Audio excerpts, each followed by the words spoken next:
What's happening? Oh, no. Shamil? Okay. Polish Power. We've got Jerry Warscreen. Chama. Chama's been super effective against the Russians. Shamil used 2 significant strikes per minute? That's so boring. Chama. Chama's super effective? That's how we do it, boys. You listen to the Randyman, and today we'll go chat about UFC Fight Night, Deridder versus Aiemann. Wagwan, my friends. We're 31-7 right now on picks since we started. We're looking fly, just like this card, for a UFC Fight Night. It's actually a pretty fucking good one. So, buckle up, let's get right into it. I ended up wasting a bunch of time this week making a video that everybody just ended up hating. So, instead of the usual fancy editing, we're just going to be going through Tapology. So, starting out the card, we've got the early prelim opener of Melissa Croden versus Tainara, the lesbian boa constrictor, Lisboa. So, we've got Tainara here. I think she's going to take it by a 3-round decision. We look at Melissa Croden. Both of these girls are pretty untested. I mean, she's won her past 2 fights. A round 3 TKO and a round 2 TKO. Against a girl who was 8-6 and a girl who was 8-4. That doesn't really do much for me. Tainara, on the other hand, you look at her record. Back in 2010, she fought Valentina Shevchenko twice. She fought her in Muay Thai and in kickboxing. So I found out she's actually got a pretty extensive kickboxing career. She fought Norma Dumont in MMA back in 2016. That was actually her first MMA fight. She lost that one as well. Lost the ones to Valentina, lost that. But we're going out on a limb saying that her experience with better fighters in the cage is going to help her out here and is going to lead her to outpoint those rounds. Really, the veteran, even though they're almost exactly the same age. They're both 34. I'm saying Tainara takes it. On to the next one. Up next, we've got Aiemann Zahabi versus Yusri Belgaroui. We've got Aiemann Zahabi by first round KO. Yusri doesn't have a bad record. He looked great in his last outing on the Contender. There's nothing here that says you beat a guy like Aiemann Zahabi. Zahabi's last 3 fights have been back-to-back-to-back TKOs. Chauncey Foxworth in LFA, 19-9 Zach Reese, Ryan Loder in his last one. He looks really good. He's even fought Dylan Budka. Not that that really means anything, but still. He's killing these guys. He's looking great. I don't think the speed that he comes out there and the pressure he puts on in the first round, I don't think Yusri's seen it. And I don't think he's going to be able to handle it. We've got Zahabi by first round TKO. Up next, we've got Stephanie Luciano versus That's So Ravina Oliveira. So Ravina Oliveira doesn't... Oh, it was just her birthday. Happy birthday, Ravina. She doesn't have much. There's not much here. Again, look at this. Oh, a submission. Oh, punches round 1. And then losing to the lesbian boa constrictor in her last one. She doesn't have much for me.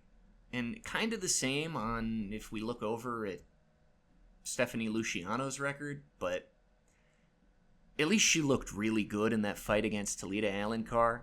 And then she arguably could have won. I didn't think she did. Some people did, but in that fight against Sam Hughes. And I think Sam Hughes is actually really good. Sam Hughes feels like the ultimate litmus test for the women's division.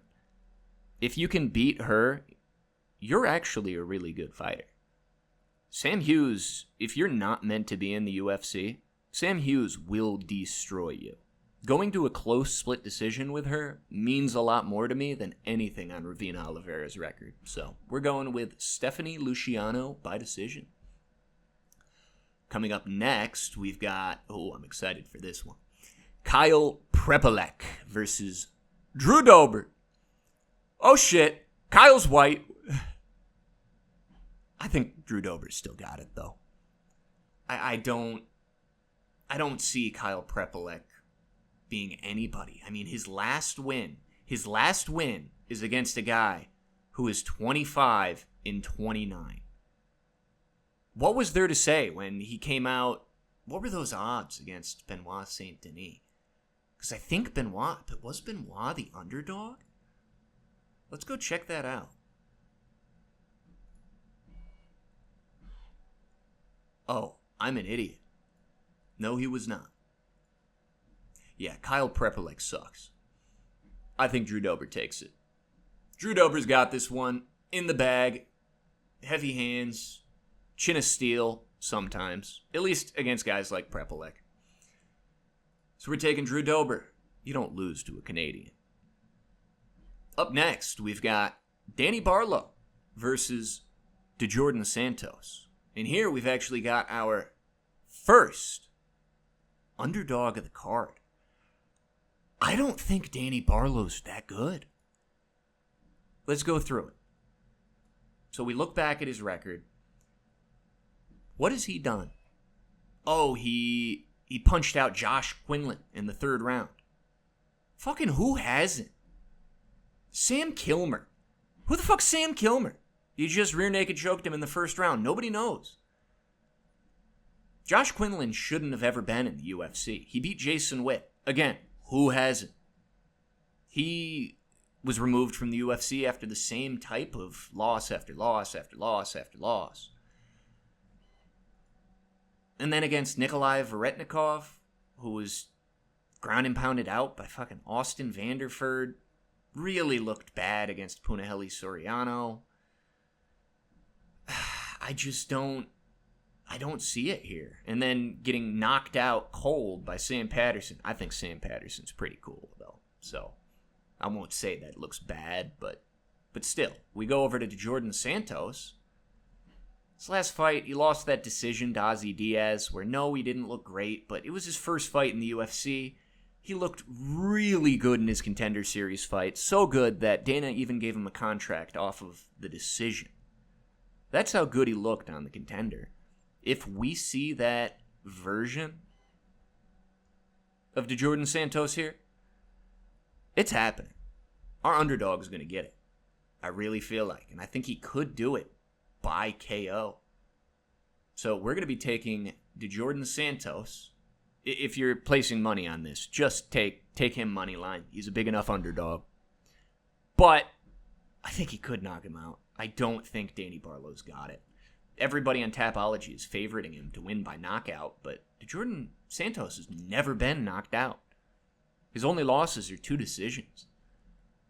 I don't see why you could think that. What? Because his name's Left Hand to God?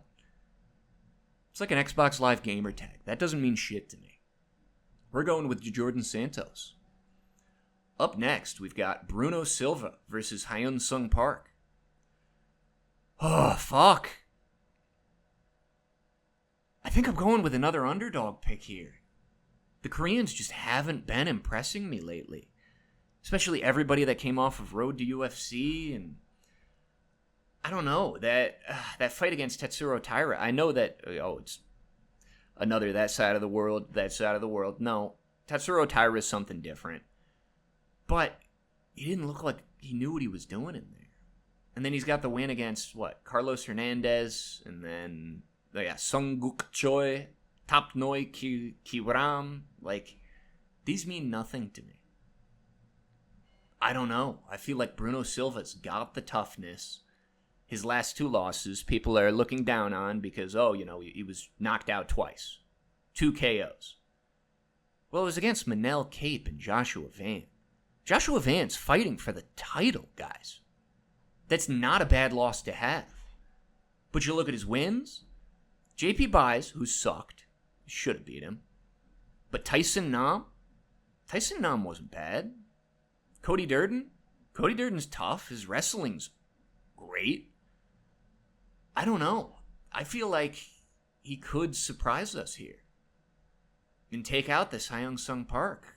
Maybe I'm off, but the South Koreans have been looking soft recently. I'm hoping he proves us wrong, but I don't know. I think Bruno Silva's got it. So we're going to be going with Bruno Silva.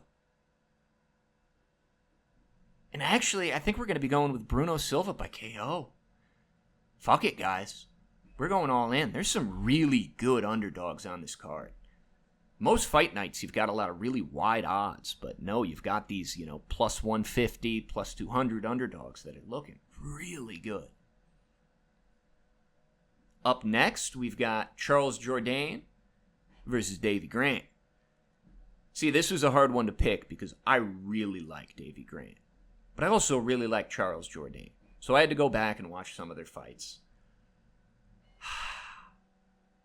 I think this is a trap. He's a slight underdog at plus 145. Just like I was saying, there's a bunch of juicy ones. You could look at this one and say, it's Davy Grant. Davy Grant can do it. Do you remember him coming back and knocking out, or the inverted triangle choke on Rafael Assunção? That was nuts. You want to say that Davy Grant could do it, but I think Charles Jourdain is a step above the Damon Blackshears of the UFC. Jourdain always looks good. I don't know, maybe the loss to John Silva sticking in people's heads, but he looks really good. He's only been looking better. His brother just won that UFC contract. He's 29 years old. He's still got time on his side. I think Charles Jourdain's going to take this one. And I think he takes it. I think he takes it by decision. Davy Grant's tough. I don't think he's going to lose that with age. But at 39, I don't think he's going to be pulling out the insane stuff we saw him pull out in his prime. It hurts me. It hurts my heart. But I don't see it happening. Up next after that, we've got Kyle Nelson versus Matt Steamroller Frivola. God, I want to like Matt Frivola so bad, but that just... the Terrence McKinney, it just looks so bad. And the Benoit Saint Denis head kick, and then the knee to the head with Fraziam. But then he looks so good against Aiemann Zahabi, against Drew Dober. That's why it pisses me off, you want to like Matt Frivola. But then he's got... What?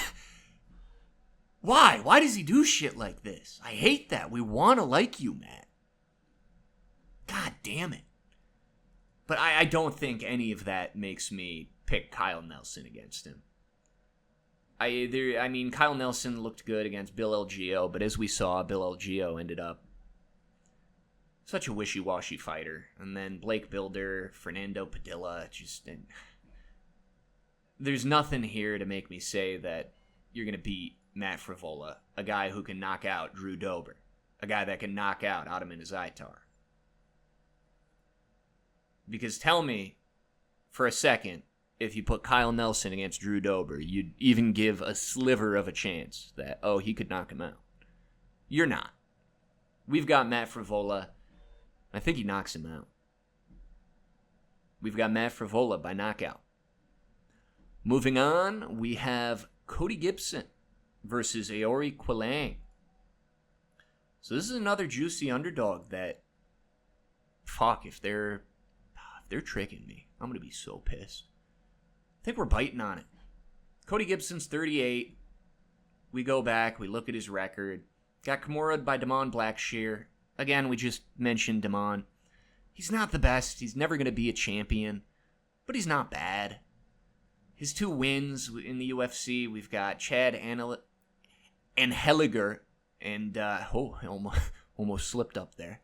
Freudian. And Brian Kelleher. Those don't do anything for me. The loss to Miles Johns, the loss to Brad Katona. Aori Quilang, I think he could pull it out. He's had some fun wins. Against Raul Rosas Jr., he held in there. He didn't get submitted. He didn't look awful.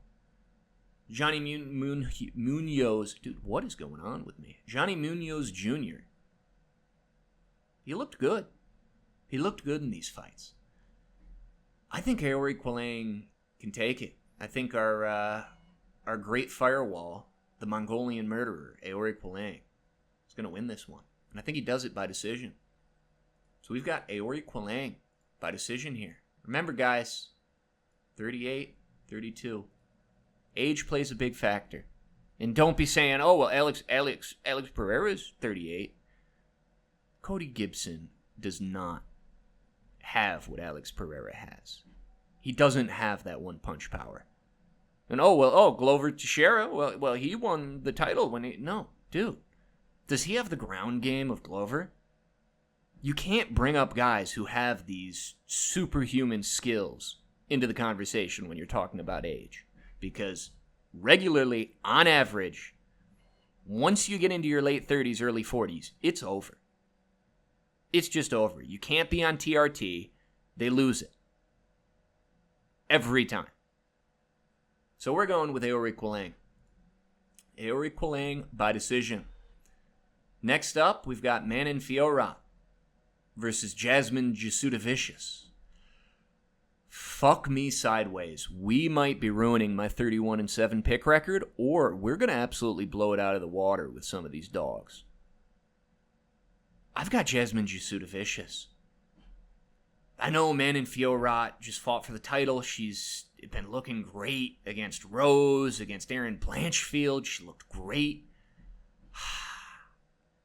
I don't know. Jasmine Jasudavicius is just a fucking dog, dude. She looked so good against Jessica Andrade. She looked so good against Mayra Bueno Silva. She can pull it off on some of these fights. And remember, this is the same thing I said about the last Neil Magny fight that I called. This is the same feeling I had that, she's going to pull some funny shit. That when people counter out that she doesn't have it, you lost to Tracy Cortez, you lost to Natalia Silva. No. I think she's only grown in her game, and I think she can beat Manon Fiorot here. I think she's going to outpoint her. Maybe slowly, could be a split decision, but Jasmine Jasudavicius is in that fight. 100%. She's only looked better since she's been in the UFC. So we're going with Jasmine Jasudavicius by decision. Up next, we have Marlon Vera versus Aiemann Zahabi. This one, it depends on the sports book you go to. Some books have Marlon as the favorite. Some have Aiemann as the favorite. Now, you guys, I still haven't picked this one, so you guys are going to witness this in real time. This is killing me, because Aiemann Zahabi's looked good. I've picked against him on several occasions, and he has shown me up. I picked Javid against him. He showed me up. I picked Jose against him. He showed me up.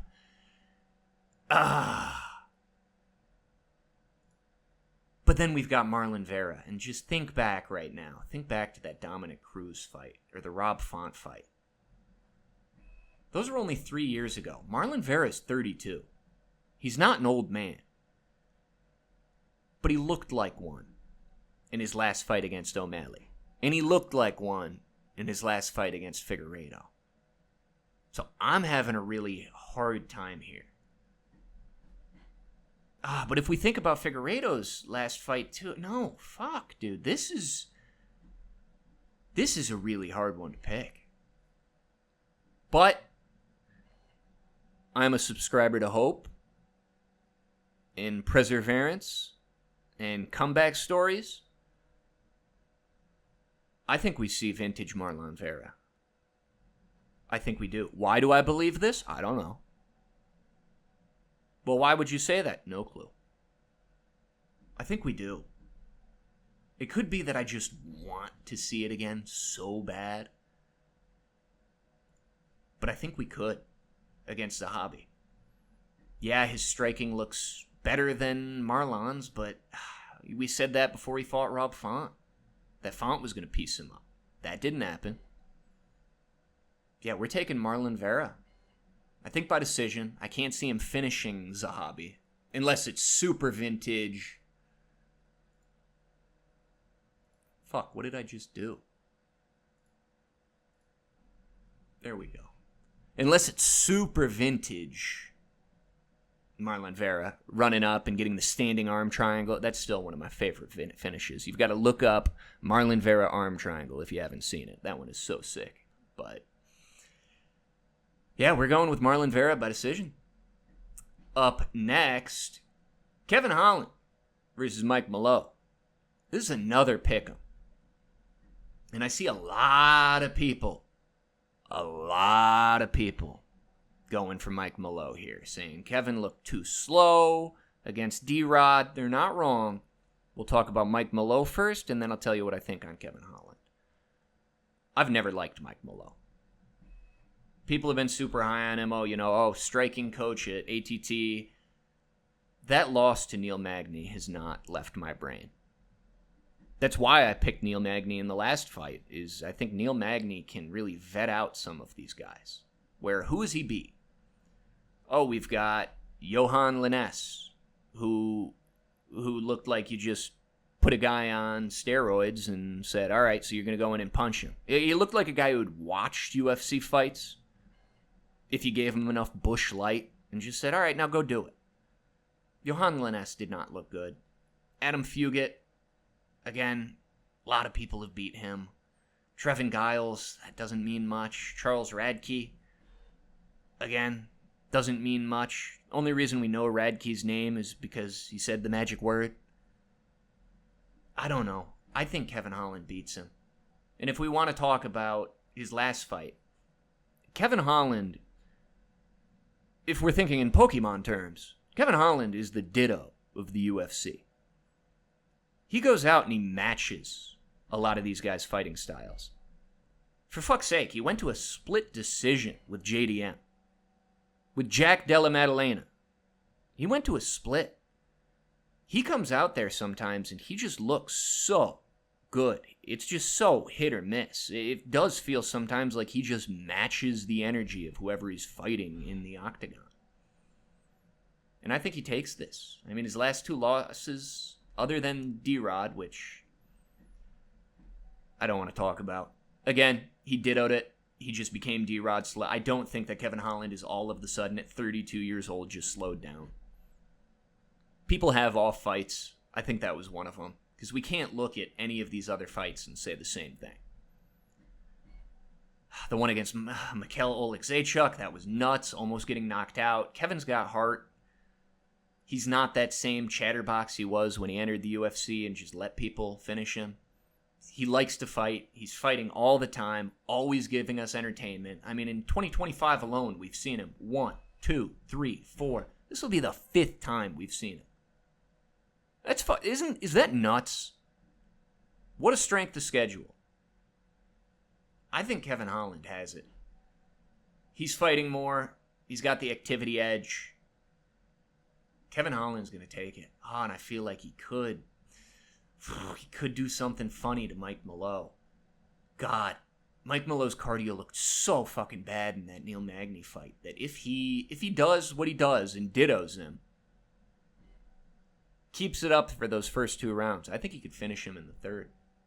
We're going Kevin Holland by round 3 TKO. Again, this is one where if you're putting it in a parlay or something, just put the money line. Don't donate money to FanDuel or DraftKings. Don't be a donator. Take the money line on it. It's as good as it's going to get. Kevin Holland by TKO.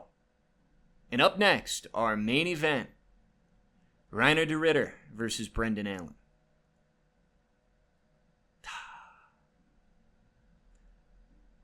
I hate that I love Brendan Allen. I hate that I love loving Brendan Allen.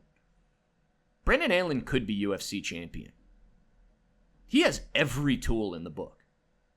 Anything you could want or ask for in a UFC fighter, he has. But he just gives it up. I don't get it. I don't understand why he's so stupid. Where he'll get on the back, he'll get back control, and he'll just do something stupid and end up falling off or going back to the bottom. And it's not like you could say, oh, it's like a Gamrot fight where, oh, it's just a crazy scramble. These guys are just so good. No, when you watch Brendan Allen, it's always stupid shit. He'll go out and look like a monster submitting Paul Craig and then go back to stupid shit.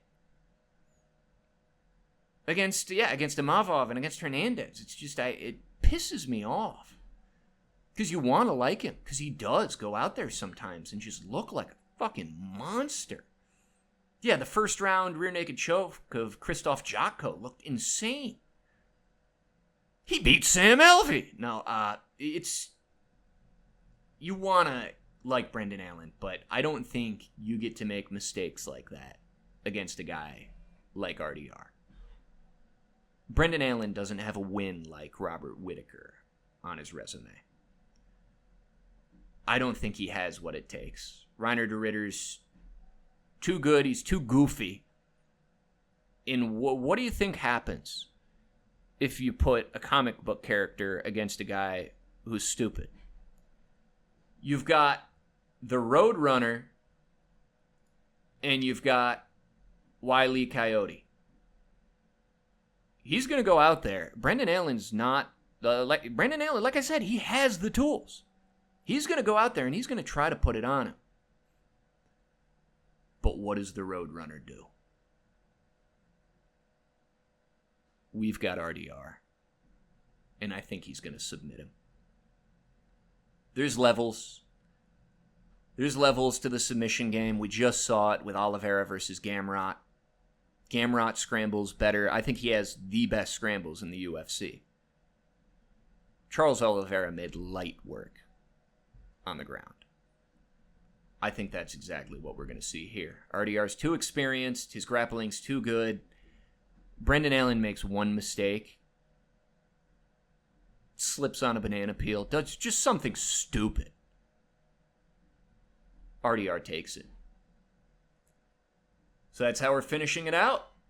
I hope you guys are excited as I am for this one. Actually, a really good fight night. And we give it to fucking Canada. That's stupid. Whoever chose that has what Brendan Allen has.